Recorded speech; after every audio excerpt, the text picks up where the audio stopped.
Hey, what's up? Momo here. Today we're going to be talking about something new, which I think I'm really excited about it, basically, because it is one of my favorite things. So you probably heard about manga or manga, whatever you want to call it. It's basically sort of like a Japanese style, anime style books, novels, things like that. And there are a lot of digital ones as well. I personally just read the digital ones. I don't read the physical ones because, I don't know, I just don't really want to get physical ones. Maybe later on, but right now I'm just good with the digital ones. And for the digital manga, I'm going to be calling it, I use Webtoon. It's a really cool website. You should check it out. At first, like a few years ago or so, it used to be super weird with like a bunch of porn and stuff. But now it's all cleaned up. And there's pretty much nothing bad on like the main page. But if you go searching, you can probably find some weird crap. So just be careful with that. But overall, it's a pretty good website for just reading digital manga. And they have so many good selections. And I've been using Webtoon for like I think the part of 5 years or something. And it's been pretty awesome. But yeah, just be careful with what you see on there. Anyway, so today we're going to be talking about one of my favorite webtoons, unOrdinary. So this is basically just unOrdinary in a nutshell, obviously, it's read from the title. So let's just talk about what the entire series is like, starting off with the beginning. So, first thing you need to know is that unOrdinary is made by the author Uru-chan, who also works for Webtoon, I believe. And it's basically a quick summary is it's My Hero Academia. Except there's a lot more drama, a lot more conflicting stuff, a lot more stuff involving the real life world, and it's just like alternative to My Hero, I guess. Basically, everyone lives in a superhero society. There's this one kid who, everything in the manga is called abilities, but since I'm a huge My Hero fan, I'm just gonna be calling it quirks. So. Basically, it's a society where everyone has quirks, superpowers, whatever. Except this one kid, John. He supposedly doesn't have any quirk.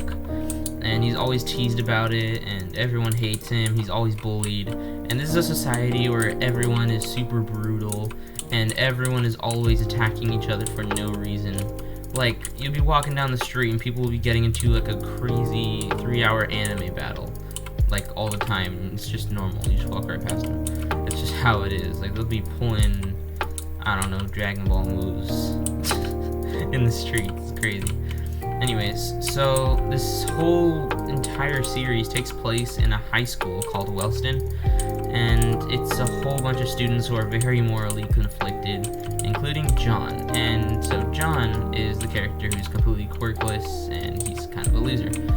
But he's like always so happy and always just so into things, and he's just never sad, and he seems like such an amazing character until Sarah comes in. Her real name is Serafina. She comes in, she is the ace of the school, so they all have like different hierarchies. There's like kings, queens, jacks, aces, sort of like playing cards, and they all have their special part in the entire series community of their whole Wellston High School.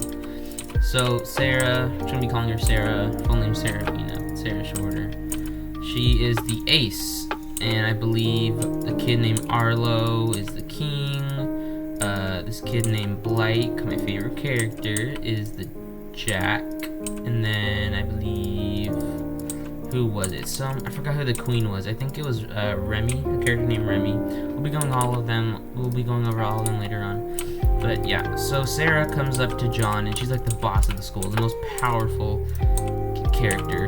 She's a high tier. So there's like low tier, mid tier, high tier class ranks of people in the entire world, basically depending on how strong their quirks are, which is something I didn't see in My Hero, which I thought would be really cool if they showed in My Hero, like different ranks of how strong people's quirks are. But no, there's not really a hierarchy or anything. I guess people who are quirkless, but like I don't even see that much in the show. Not even Deku's like the only person who was quirkless, and then he got a quirk, and then the whole rest of the show is just ignoring that fact. Anyways, this is not My Hero rant. This is a unOrdinary rant, if that's what you want to call So basically, Sarah comes over to John and she talks to him, and she's a huge bully.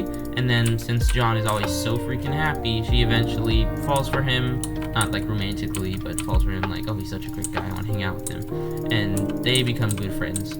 One little disclaimer, this manga has zero romance whatsoever. If you're looking for romance, not the place, not that genre at all. It is like sort of sci-fi, if that's what you want to call it, and a lot of action.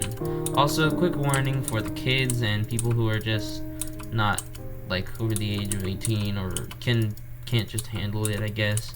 Basically, unOrdinary is pretty violent, pretty bloody, honestly, and pretty much just John swears a crazy amount. So if you don't like swears or curse words or whatever, you might want to avoid this. I mean, Uru-chan partially censors it, but if you're sensitive to that, then just look away, I guess. But anyways, so Sarah falls for John. They become really close friends, and it's awesome, and they're just like best buds until Sarah gets her powers taken away by these guys called Ember, and they are like some secret terrorist group, and the entire world slowly starts to know Ember. They take down people who become superheroes, since everybody has abilities.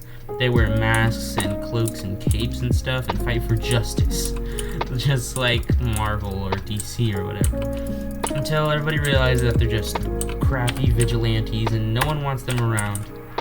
So that's when Ember comes in and brutally kills them and like literally burns the Ember symbol into their corpse and leaves them in like leaves their bodies in busy streets. And the news gets all over, and the entire media, like Reddit or whatever, gets all over it. People start freaking out. Ember, new terrorist group all over the place, and they're impossible to track down. Literally, virtually impossible. Until everyone realizes why it's impossible. Now, this is where it comes in. So there are two different parts to this story, pretty much, that play at the same time. Society and the terrorist group Ember, and the police. I forgot what they called them, but basically the police, like the law enforcers. And they're all one thing, and then there's Wellston and the high school kids and their story with John. So let me get this known real quick. The reason the manga is called unOrdinary is because there's a book made by John's dad. The book is called unOrdinary, and basically it's a book that's sort of like a book like, I don't know, I forgot what it's called, but it's like Hitler made a book, which I think he did, and then posted it all over the place, and it got banned throughout like everywhere on the planet. It's Hitler, come on, he made a book. It's like completely banned. You have to buy it off the black market to read it, and if someone catches you reading it, you're probably gonna get thrown in jail. That's what unOrdinary is like, except there's nothing bad about unOrdinary, which makes the story weird. It's a good story that John's dad made about someone who's the most powerful person in the universe. And then they realize that they want to be righteous, and even though they're insanely powerful, to crush anyone that comes in their path, he listens to everyone and pays attention to everyone and just makes sure everything is right in the world. And the entire story is about how it doesn't matter if you're strong or weak or old and frail, as long as you have righteous heart, then you have a place in society and everyone will love you. And it's a great story with great morals. But for some reason, the authorities decided to completely ban the book, and no one can read it. It's like a freaking Hitler autobiography. It wasn't good for some reason. So if you got caught reading it, you're gonna get tried by the court and thrown in jail, which is crazy. Anyways, so Sarah finds the book and reads it, and John finds the book and reads it. They both go to crazy correction facilities and stuff for that, and they realize that the system is just wrong. So, by the way, if I didn't make this clear, we're talking about the authorities and society and vigilantes and Ember, the terrorist group I was talking about, and all of that right now. Then we'll get onto the high school stuff. Just like playing over each other, the topics I'm going over, sorry about that. But yeah, I'm just trying to help you understand everything in a nutshell. Anyways, so they have to go to correctional facilities, and the book is banned and all that, yada yada yada. And then vigilantes get killed and all that. And then people realize that's super weird how the book is totally normal, and how the police and the authorities are banning it for some reason, which makes zero sense, right? Well, turns out that, big spoiler, the authorities and Ember are working together. The Ember, the literal terrorist group that murders people on the daily, on the daily, or a secret task force or something created by the police and the government to literally murder people who wear capes in the streets and fight for justice and read books about becoming a better person and helping society. So the police and the government, the people that run the entire world, are basically Satanists, and it's crazy how evil they are. And you figure that out way later in the story. Anyways, now let's get back to Wellston, the dormitories, and the teenagers, and the weird fights, and the hierarchies, and all that stuff. So John turns out to be quirkless, we'll call it, and Sarah knows that, and she's always protecting him and all that. Till Sarah gets her powers taken away, yada yada. There's this guy named Arlo. He has crazy barrier powers, or he can make like a force field around you, like freaking Android 17 from Dragon Ball or something. And a bunch of other stuff. And he's pretty cool, and he's like the king. John gets jealous of him. Arlo finds out that, yep, big spoiler, John does have powers. I'm pretty sure you saw that coming. If not, I don't know, maybe you're kind of a slow reader. Yep, John has quirk. John has a quirk, and his ability is to take other people's ability as soon as, basically, if there's someone with an ability that he wants to take, and they're just standing within like a, I don't know, 1 block radius, he can take their power unless they don't turn it on. They have to turn on and start using their power in order for him to take it. The second their eyes start glowing, which means they're like about to use a power or already used their quirk, then he could take it and use it against them, except it's usually 10 times better. So let's say you could shoot a beam out of your finger, like Blake, my favorite character in the story. Then he could take that and shoot 4 beams out of his fingers and make like a snake freaking Iron Man chest beam from it. That's how powerful he is, and it's crazy. And he could stockpile like 5 of them at the same time and use all of them at the same time. If one person has tentacle powers and one person has electric powers, he can make electric tentacles and make them go insanely fast and split them all over the place, make 30 of them, destroy entire cities. He's crazy, okay? He's the freaking all-for-one of unOrdinary. So, yeah, John turns out to be evil. It takes Sarah a while to notice. Sarah gets beat up. She loses her powers, yada yada. John becomes evil, and she eventually finds out. And he becomes the Joker, as he calls himself, and wears this weird black mask that he found at a mall or something. And yeah, calls himself the Joker, and he'll kill everyone and anyone just because he feels like it, because he's evil as hell, and he's super weird. So yeah, and then throughout all this, the teachers, there's only like 1 teacher in the entire series, which is weird, but yeah. The teachers, the school nurse, as they show a lot, the principal, they all just don't care about any of this for some weird reason. It never really explains why, but yeah. Anyways, if that's what you're wondering, where are the teachers in all this? They're just non-existent, apparently. Alright, whatever. Anyway, so one day, while John was stomping around the school, took place as the king absolutely annihilated all the other royals of the hierarchy in one of the craziest episodes ever. All of the royals, the most powerful people in the school, like Remy, Blake, Eisen, another character, Arlo, Remy, I've already said Remy, I don't know. And then I think Cecile, another one of the characters that's like kind of underrated. They all fight against him at once, and he absolutely destroys them without breaking a sweat. And everyone is scared of him and terrified. Holy frick, this guy is like God on steroids in the series. Like, he could snap and the entire planet explodes. That's obviously an over-exaggeration, but this kid is powerful. Damn. Anyways, so they all realize that he's terrifying. He takes over the seat of the royals and takes over the hierarchy and all that. He has this annoying kid named Zeke who's just a huge jerk. He can go super speedy boy like the Flash, and he follows him around like the school bully jock and he's like, yeah, John, you tell him, you go get him. Where do you think you're going? John's not finished with you. And he's weird like that. Anyways, so once they all find out that he's weird, Eisen, who is obsessed with being the reporter at school and being like the school newspaper guy, looks into everything, always has weird sources and knows where to find stuff. That kid that you see in like every Marvel film, every detective film, whatever. That's Aizen. He's one of my favorite characters. He's awesome. He's best friends with Blake and Remy, and they're like the three amigos. They're an awesome friend group, and it's funny. Anyways, so Aizen looks into why John is so freaking evil and finds out that he used to come from I forgot the high school's name, but he came from no, it was a middle school. He came from this old middle school called Boston. Yeah, Boston Middle School. And I had this friend named Claire, I believe. Claire with green hair girl. And he was an absolute savage serial killer guy there. And obviously got kicked out, completely expelled from the school. And the entire district banned him. I didn't know a district, not the school district.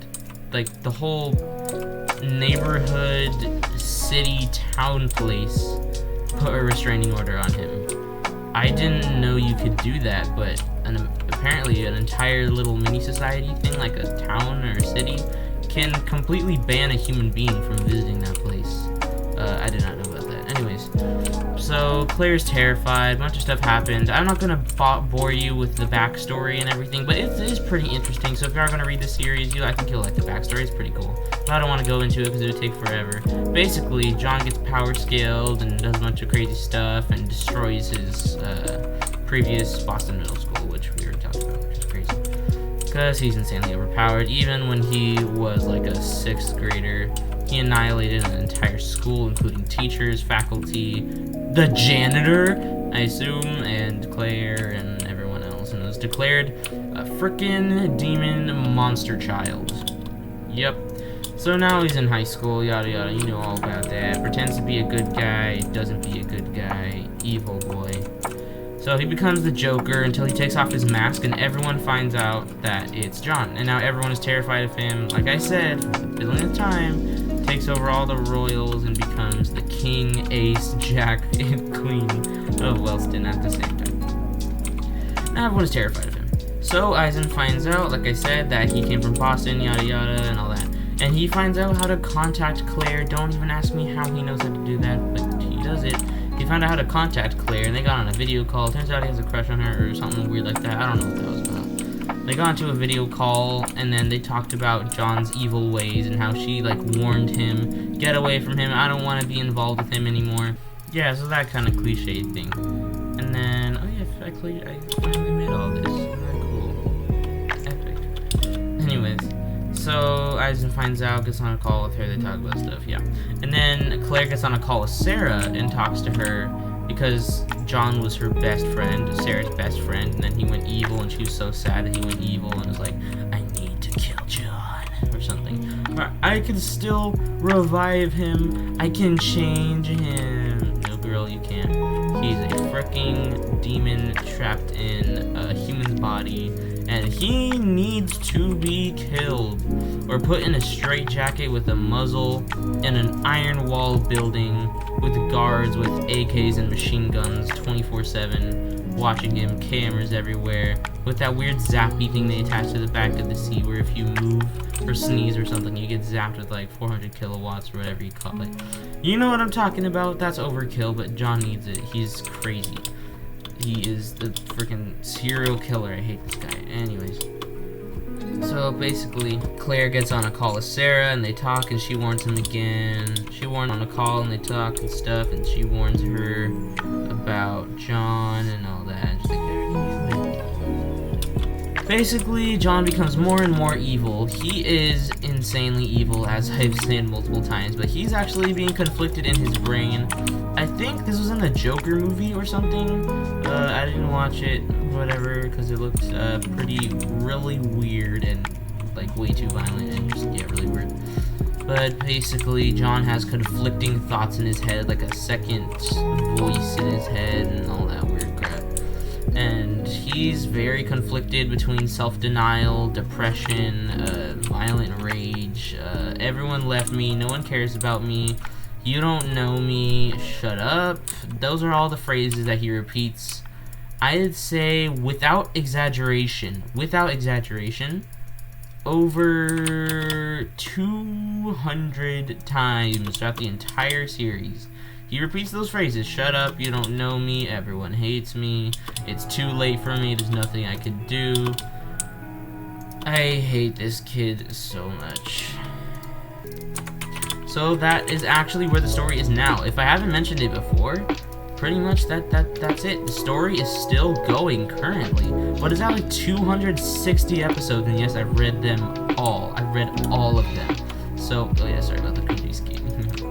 If you would like to check out the series, I 100% recommend it, but as I said earlier, it is pretty violent, pretty bloody, and John screams swear words constantly, but they are partially censored. I don't know if that affects your conscience, whatever, but if you don't care about that stuff, it's a wonderful series, I 100% recommend checking it out. And as always, thank you for watching. Also, I know this is pretty late, but I kinda just realized this.